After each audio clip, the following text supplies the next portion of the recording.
Released on August 26 of 2020, Milk Inside a Bag of Milk Inside a Bag of Milk is a short visual novel by developer Nikita Kryukov and published by Missing Kong. It sits comfortably as a budget short burst indie title, costing under $1 on Steam. It features a crude, saturated, and distorted pixelated art style, and follows the simple premise of helping the titular protagonist of the game buy milk through a series of linear dialogue choices, with the main protagonist of the game pretending to be a character in a visual novel-style game, hence some of the game's more meta aspects. Here's the spoiler-free overview. Unlike other games within the same genre, there's not really any branching pathways to take. There's some branching dialogue here and there, depending on which dialogue choices you make, but there's nothing in the way of hidden alternate scenes or choices that result in different endings. The game only really has two finite outcomes. Either you don't manage to help the titular protagonist buy milk from the store, and she proclaims how you failed to assist her, or you successfully help her and get a further glance into her character and why she acts the way she does. The game acts as this window that glances into a short vignette of this character's day-to-day life, with the plot centering around a menial task most other quote-unquote normal people would glance over and disregard as nothing more than a casual daily chore. Something to do real quick and then forget about like 5 fucking minutes later. For the protagonist of Milk Inside a Bag, however, it's portrayed as this monumental feat. The underlying narrative beyond the surface is discerning who, or what, you are playing as, and the nebulous role you accommodate as the person interacting with this game and helping this character make these decisions to accomplish the task, which further grants the player some insight into why this character views the world the way they do, why they're struggling with such a menial task, as well as getting a brief glimpse into events from the past that led them to this point in life. Despite the crude, simplistic nature in not only its visuals but its gameplay, it's more about the experience rather than the sheer visual novel-esque gameplay, and the feelings the project elicits through its writing and viewing the world through the lens of its central character. I present no hesitation when it comes to immediately recommending this title to anyone who hasn't experienced it yet, even if you're not an avid fan of visual novels like me, because fuck reading, am I right? If you've come here for a straight-up review of the game, this is about the extent to which I'll provide before telling you to please click off the video, buy the game on Steam, support the artist, and experience the story for yourself blind. This short story is absolutely more than worth the price of admission. Even if you have no physical means of experiencing the game firsthand, please at least sit through a full playthrough of the game before watching this video. Please. It'll last you at most 15 to 20 minutes, and then you can come right back for my think piece on the project. This is going to be an extremely personal project for me, less of a straight-up review and more of a personal expression of how the experience made me feel. Now don't get me wrong, I'm still bombers. I'm going to spoil the hell out of this story and psychoanalyze every scene in this short yet emotional little 20-minute trip to the store and back. But still, I don't think it'll do that story justice just hearing me interject every 5 seconds to YouTube-explain everything. For those who don't want spoilers, I'll see you in 20 minutes when you get back from the store. And for those who have played already or don't care about spoilers, let's continue.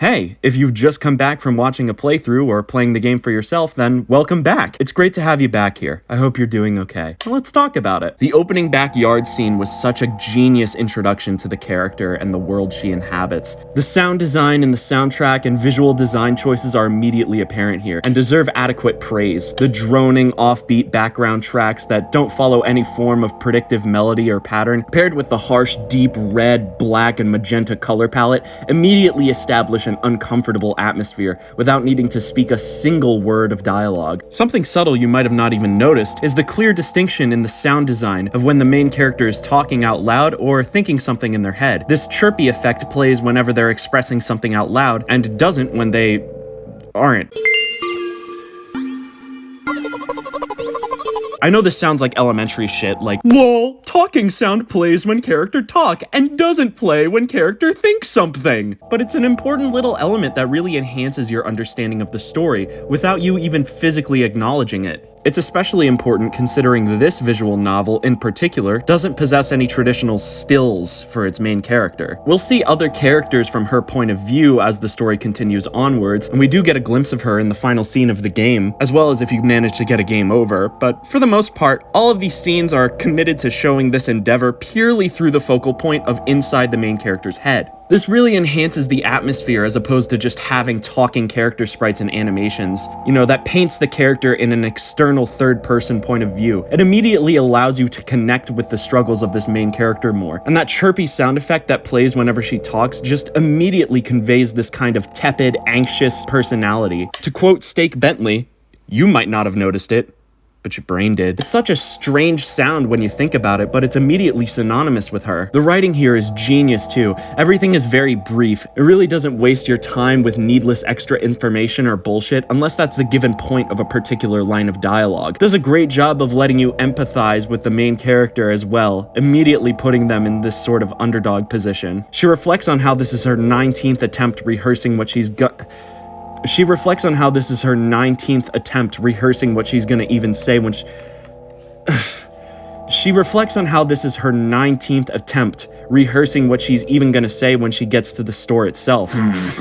What? Don't you think this is, I don't know, a bit much? What do you mean? I don't know. I think you're just like getting too deep into this. We barely even scratched the first few lines of dialogue in the game. People are probably already getting bored switching the video to 2x speed or fucking clicking off or something. I thought you liked my writing. Besides, if those people don't like my video, I wouldn't want them to watch it anyway. I don't know, man. Well, what would you do to make it more engaging? You gotta figure that out yourself, dude. I'm not the writer. Oh, I know. I'll keep this part in. It'll be like a little analog for the game's story. No! I don't think that's a good idea. Why not? You want people to hear you talking to Oh, yourself. come on. Tons of people talk to themselves, I think. Well, still, maybe I should add some sort of personal elements to the script. You're right to an extent, I think. So far, the script has had this sort of generic robotic feel to it. We need to connect with the audience a little more. The way I found this game is actually through my girlfriend. She recommended it to me and sat with me during my first blind playthrough. Dude! Oh my god, what? You really want to bring up your partner in a video again? I'm just talking about how I found the game. You know how that type of stuff worked out last time. I'm just saying. Oh, relax. I didn't even mention her name. Yeah, but what if you two stop dating? What if something happens and this video is still up? What if... Okay, fuck, I get it. Just be careful.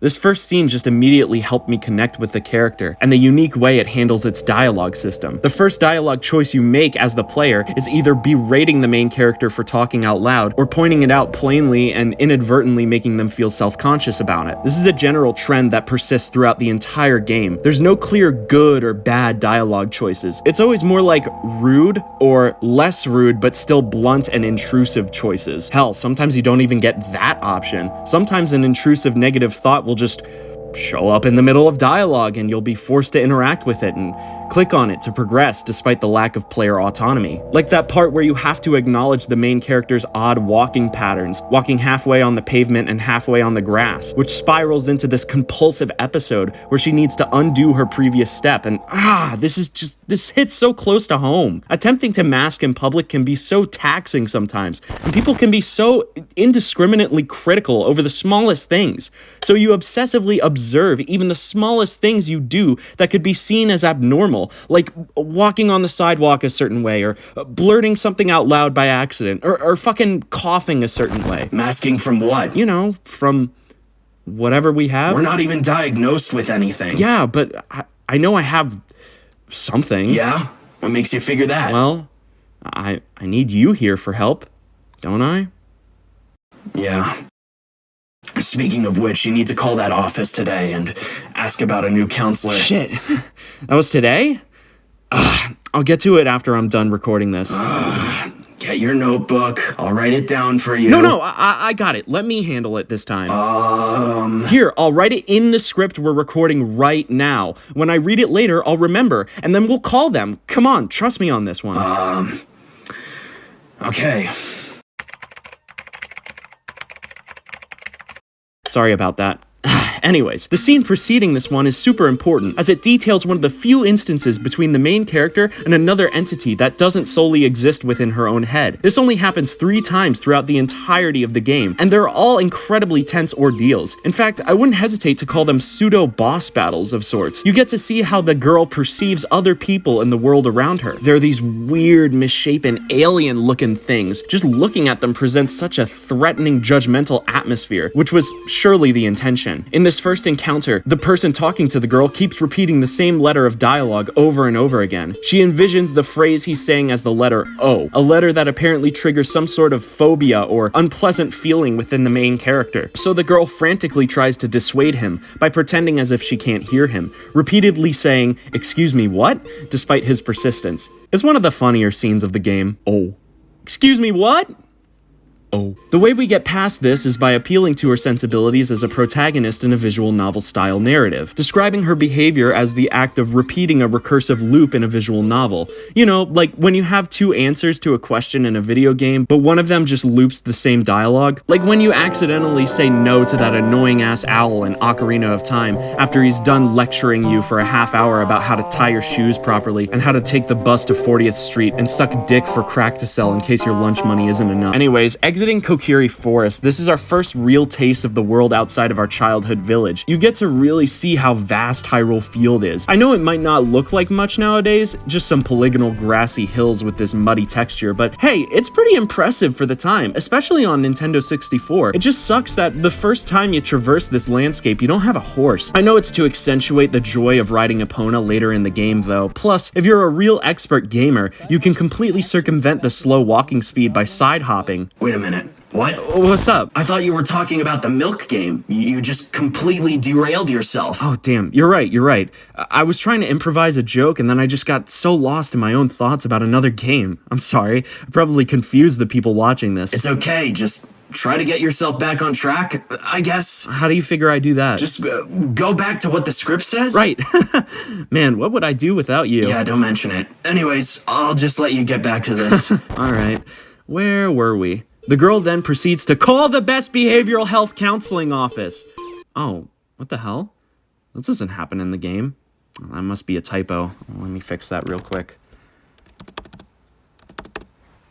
She describes in this scene why the letter O disturbs her so much. In this admittedly pretty funny jump cut moment, she envisions this large O-shaped void thing whenever someone says this phrase. I might be getting a little ahead of myself, but I think it's obvious that the person in this scene isn't actually saying O. This is the first scene where it's really brought to attention how distorted the world is through the eyes of our main character. After the exchange, she even remarks that her interlocutor shook and crawled away, questioning if that was even something that actually happened. He's probably just saying hi, and when the girl responds with the same phrase he's saying, he just walks away. Well, if that's the case, then why would hi spark such a triggering response? I have a theory for this considering the information that's revealed later in the game, but I'll talk about that when that information becomes relevant. Wait, why? What do you mean? Why wait until later to talk about it? You already told them to play the whole game. They probably already know what you're talking about. Yeah, but some people might not. Besides, I can't jump around too much. I've already been distracted once. I need to do my best to stay on track for the viewers. You know, like how the main character of this game needs to stay on track for the person playing the visual novel. See? I told you keeping these parts in would work out. It's just like the game. You're so delusional sometimes. I mean, life isn't like a video game, man. Psh, clearly, I haven't made you play enough sim games. Hey viewer, don't you think there's a ton of games that are like real life? If you know any, let us know in the comments below. I'm not entertaining this. Fine, have an attitude if you want, but I know at least one person will comment a game that'll change your mind. Just move on to the next section before you get distracted again. Oh, right. Anyways, we're finally here, right in front of the game's namesake. The main character proclaims that the nature of the packaging of the item and the act of using a standard bag while grocery shopping, by all technicalities, makes this item a bag of milk inside a bag of milk. Cue Peter Griffin clip. He said That's why they call it that. This is really where the more likable aspects of the character start to shine for me. We got glimpses into this playful, weird side of the character, like with the "oh" moment, and some of the sprinklings in the dialogue during the backyard scene, but now it's in full force. She's getting playful, letting herself rattle off about verbal technicalities, trying to guess the things you'll say next, playing little mind games and tricks on you. Even the music is more chipper and upbeat in this segment.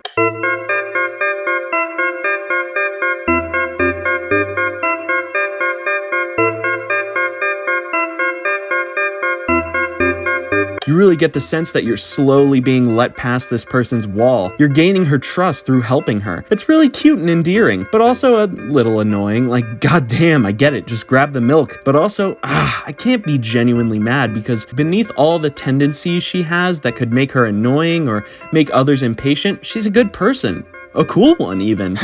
That sounds like someone we know. Oh, shucks. You know, when you made me play this part, I started to really like this game. Really? Yeah, this one was different from the other games you'd make me play. There was a lot of reading, so you handled a lot of the work on that front, but I still had to choose the options to help the girl. It was almost like helping you help her. So it was like sort of a multiplayer experience for us, right? Yeah, I guess if you want to put it that way. I just really loved the experience and the main character a lot because she was a lot like you. Yeah, I mean, it's a really mature take on mental health. What do you mean? Well, I mean, so many characters with mental illness or disabilities in fictional media follow one of two extremes. It's like they're either the good doctor or the Joker. They either get portrayed as this magical savant whose mental disability is treated like a superpower, and thus they have perceived social value purely through that savant nature, or they're treated as this cautionary tale like, help monitor ASD, ADHD, etc. people, otherwise they'll become the Joker and shoot up a school or some shit, which that presents this dangerous underlying message for those with a real mental disorder / disability, because it subtly implants the idea that you don't have a lot of perceived value in society if your disability can't be weaponized as some sort of talent or supernatural ability that lets you memorize maps by heart or perform miracle surgeries or something along those lines. Wow, that's quite profound. Thanks, me. Alright, loser. Get back on track already. You've gotten enough mushy out of me for one day. Oh, alright.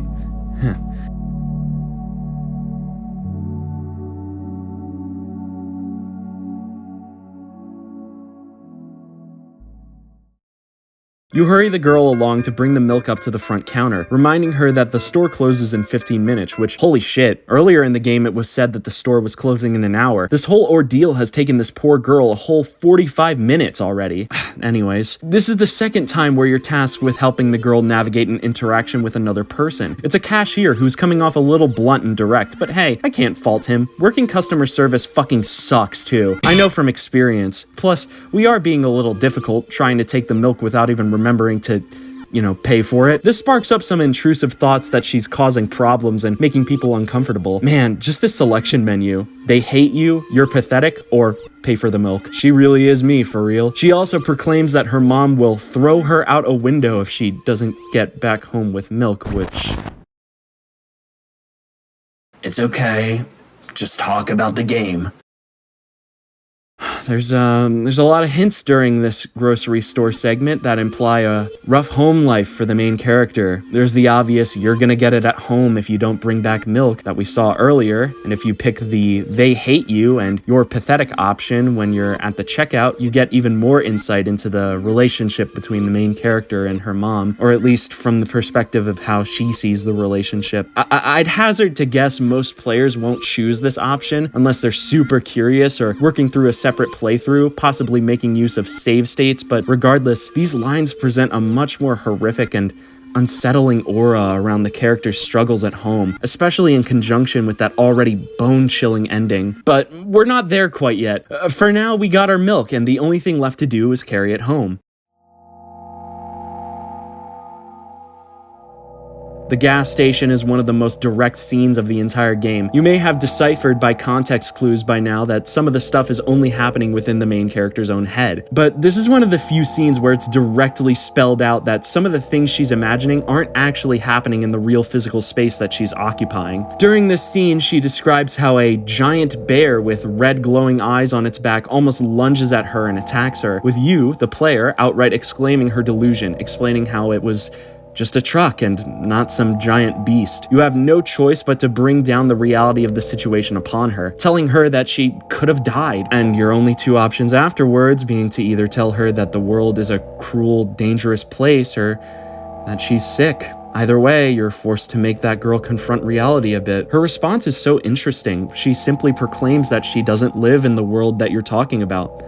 There's this odd contentment to that statement, a strange comfort in the delusion. It's this uneasy note to end the scene on, and it perfectly transitions into the penultimate scenarios of the game, with a confrontation and realization of what's really going on in this weird little game, and by extension, what's really going on inside our main character's head. Hey, just like me and you, kinda. What? You know, like how you help me focus when I'm walking or crossing the street? Well, I mean, yeah, I guess, but you're not hallucinating bears or whatever. You just kind of get distracted and I need to tell you to get off your phone or look straight ahead. Yeah, see? It's like the game. You saved me from getting hit by cars. I mean, I wouldn't necessarily call it saving. I'm just trying to keep you on track. You can be both of those things. You're like a little superhero in my head, helping me get home at night safely, you know? Yeah, but I'm just in your head. You're still just talking to yourself. I thought you said you were as real as I wanted you to be. I don't know, I guess it's also good to still be aware of that aspect of it too. You don't want to just wind up thinking you're insane. Well, I need you to be real to an extent too. Hell, I think I'll go more insane if I'm just alone. Just go back to talking about the rest of the game, dude. I think I'm just gonna take a step back. What? Okay.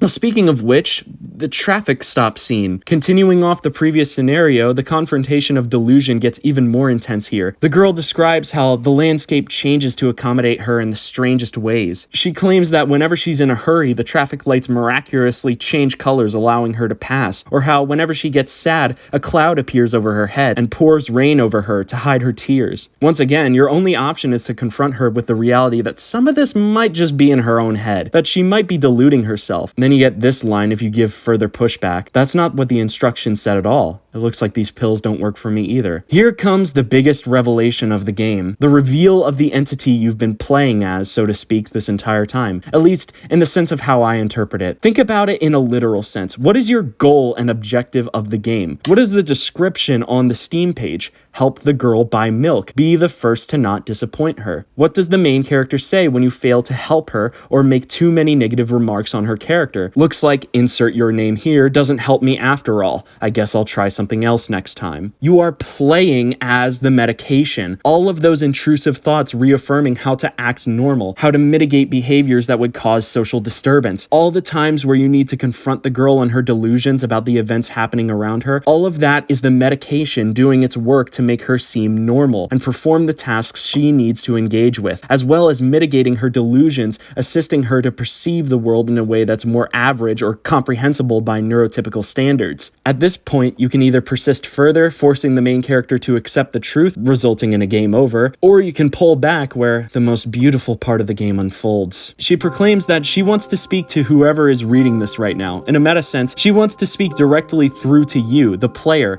with no limitations of choice boxes or boundaries in communications. It's this beautiful display of vulnerability, the feeling of this skittering, tepid animal just rolling over and exposing its tummy, hoping that for the first time, something or someone else won't attack it. She describes how she's nervous, how she feels far from the model protagonist for a visual novel, exclaiming how it must be so strange seeing the world through her eyes, getting to read all of her intrusive thoughts. It's so pure, yet also so heart-crushing that even in the space away from herself, in her own head, she's still filled with self-doubt and worry and shame for something that's not even her fault. Through this experience, we get more insight into her character and why she is the way she is. I really respect the choice here not to make this character state her diagnosis. She proclaims how she would rather not name it, how she wants at least you to be the person to see her for who she is, not for the name of her disability. Not only is this a completely understandable concern for a character with a disability to have, it also grants the game wider appeal. It doesn't confine this character or this experience down to being the autism game or the OCD game. I really feel like there's parts of this game that anybody with any type of mental struggle can identify with. So this choice in the narrative really just solidifies that wide appeal even further, and I really respect it for that. Like I said earlier, this game is absolutely mental illness depiction done right in fiction. Everything in this section is intentionally vague, but you get a strong enough sense of everything, enough to piece together the events that led to why this character is the way they are. You know, with the scene that reveals how her dad died, allusions to struggles at home, having a difficult family, with one tragic event solidifying a snap in her conscious, creating a gap in her memories up until, well, presumably close to the game's events in terms of the timeline. She describes how she's been put on numerous medications, recounting how most of them have caused some sort of incident. She explains how this is the first time in a while she's even been able to go to a store without something going horribly wrong. Here comes the beautiful part though. The one nugget of hope in this horrifying reality we've been trudging through with her all game. She finally found a coping mechanism that works with her medication. What is that coping mechanism? Well, it's you. Well, I mean, of course, in a literal sense, it's the person in her head that she envisions as the reader of the visual novel. However, in a meta sense, and in the context of Milk Inside a Bag being a literal video game, it's the player.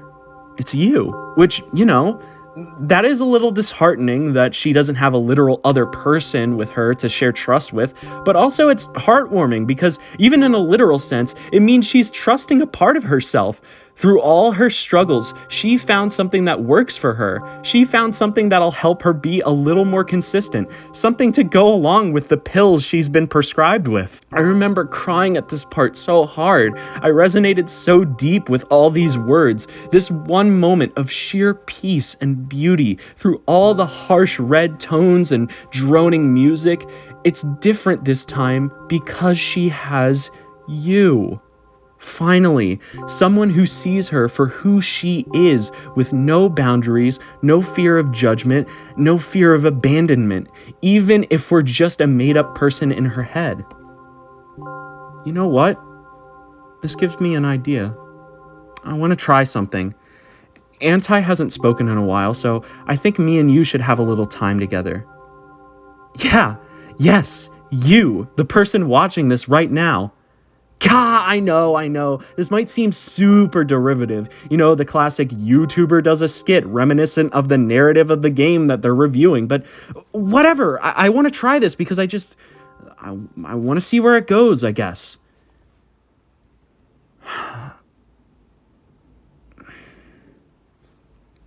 Man, I don't know if I'll ever be a real artist. Milk Girl thinks she's far from the ideal protagonist? I'm probably far from even being an ideal YouTuber. This video has gotten derailed and its structure jumbled up so many times. Being on the internet means I'm constantly surrounded by so many impressive people. I mean, I've seen people who can do this shit every week. People who can always reliably be consistent with output, consistent with their work. I really wish I could be like that. I really wish the person I saw in the mirror every morning was someone I could trust all the time. And I still barely know how to be an adult. I don't even know what I have. I'm still not diagnosed. I mean, if I was, I probably wouldn't say, not even in a video like this, but still, it's horrifying not knowing. Or maybe it would be more horrifying if I did know? I'm not sure. Then again, when have I ever been sure of anything, right? God damn it. I created someone in my head too. Anti. I created him so that I could be normal. A lot of people might watch my videos and think Anti is some analogous for whatever is wrong with me, and He's not. I'm what's wrong with me? I'm the one who's always lost. I am the one who writes needlessly complicated, overly long video essay analysis about video games of all things. It's the only thing I know how to do. It's the only thing I always know how to do and work hard on. You know, despite that, everyone around me just thinks this is stupid. They think it's just a hobby, which, hey, you know what? Maybe it is. Maybe what I'm doing isn't real art, and complaining about it like this just makes it seem even more stupid than it already is. I'm not even consistent with the things I like doing. My uploads are barely even consistent at this point. This game isn't even recent. It's almost... It's almost 2 years old by the time of me writing this. Who knows when or if I'll even publish this video. Except, I have to at some point, right? Hey, I got an idea. If I'm saying this, then someone has to be listening at some point, right? At least one person is watching this part I'm recording right now, right? Well, if that's the case, that means I probably made that person happy. At least in one way or another, right? Even through all my incoherent ramblings, all my overblown philosophical quandaries, my deranged oddball sense of humor, me talking to myself, you made it to this part and you're hearing my voice. Hey, you know what? Even if you're making fun of me, even if you think this is stupid, and you've been laughing this whole video, thank you. Thank you, because the one thing that means is that I'm not alone here. Even without other people, even without Anti, I'm always here with you. And if I ever write a script, chances are I'm gonna be back here with you, talking to you. At some point, at least. Hey, by the way, if you haven't heard it today, it's wonderful to have you here. You're incredible. I really mean it when I say that. You are incredible. I know a lot of this has been focused around me. I could talk my head off about these things forever if I'm being honest, but I guess if you're still here, there's something you like about that, which I guess that means you like me being myself. That's so interesting to me. I want to hear about you, though. Here, tell me what your art is. Don't think too hard about it. Just blurt it out to me. This can be just between me and you, or you could put it in the comments and share it with other people. It's up to you. I'll give you a minute, but if you need to pause for extra time, that's okay too. I'm getting into semantics, whatever. Okay. 3, 2, 1, go. Tell me what your art is.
Whoa, what? Really? I didn't expect that, but that's incredible. Hey, you know what? It's amazing that you have the spark inside yourself to do something like that. Keep letting that burn bright. Even if you feel like it's silly, even if you feel like you keep falling out of it here and there, do me a favor and keep doing it, okay? And to my dearest, I love you so much. I love you so much for sharing this experience with me. Playing this game blind with you for the first time is one of the memories of our relationship that I'm going to cherish the most. Just the fact that you knew this game was up my alley and that it would make me feel emotional in the way that it did. The way you knew it would make me feel seen and heard in a way it made you feel. That kind of love tugged at my heart in a way I can't even physically begin to describe. I know that I can be so difficult sometimes. I know I can be so harsh on myself, and I need mounds of reassurance to do the simplest things, just like the character in this game. However, getting that love from you and people who watch my videos, people who genuinely want what's best for me, it helps so much.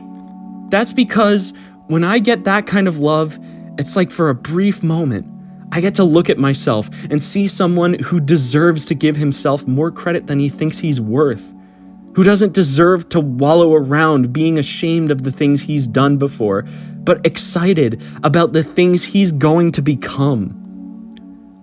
That's not going to change no matter what happens. Even if, God forbid, something happens to you or me or our relationship, that memory and the happiness it brings to me will always stick with me. And to anyone who isn't Maya, who's still listening to this right now, I love you too. I love you for sticking through this weird, uncomfortably personal video about this obscure, silly little indie game about buying some Canadian milk. Who are you talking to? Nobody. I'm just rambling. What? Don't worry about it. After the brief release, the girl is interrupted by her intrusive thoughts, and they head home. Looking over the balcony for a brief moment, she reflects on how it's the only time the droning in her head stops. There's no music in this segment, just the howling of the wind. This contextualizes, of all things, the game's soundtrack. The main character explains how, when she's on the influence of drugs, horrible droning noises sound in her head, which is most likely why so much of the OST up to this point has been so abstract and unsettling. This ties back into earlier when that one guy was repeating the same phrase over and over again. Obviously, he wasn't saying, oh, literally. He was probably saying hi, which is a triggering phrase for the girl because high, like high up. It's probably the same reason why it makes her think of that nebulous void that probably represents the balcony that she looks off from. However, that's just a theory on my part. This scene conveys such discomfort. The idea that this act of hanging over the railing, most likely the same one her dad jumped out the window from, is the only thing that gives her any sense of peace is so unsettling. It painfully reinstates a possible bad end for the character, that despite all our help and the progress despite all the progress she's made, she might still be a lost cause. There was that line earlier too where she said she just hopes everything happens painlessly in the end. Then, after that brief moment of respite, we get to the game's final scene, the last interaction between our main protagonist and another human. The mom scene is nothing short of brutal. It conveys the themes of neglect and underlying abuse so perfectly. It's so unsettling in a way you just can't fully grasp upon a first playthrough. There's no welcoming atmosphere here. No, how was your day? No, I love you. No ounce of compassion. Just, did you bring milk? Yes, Mom. Did your new medicine help? Yes, Mom. Go to bed.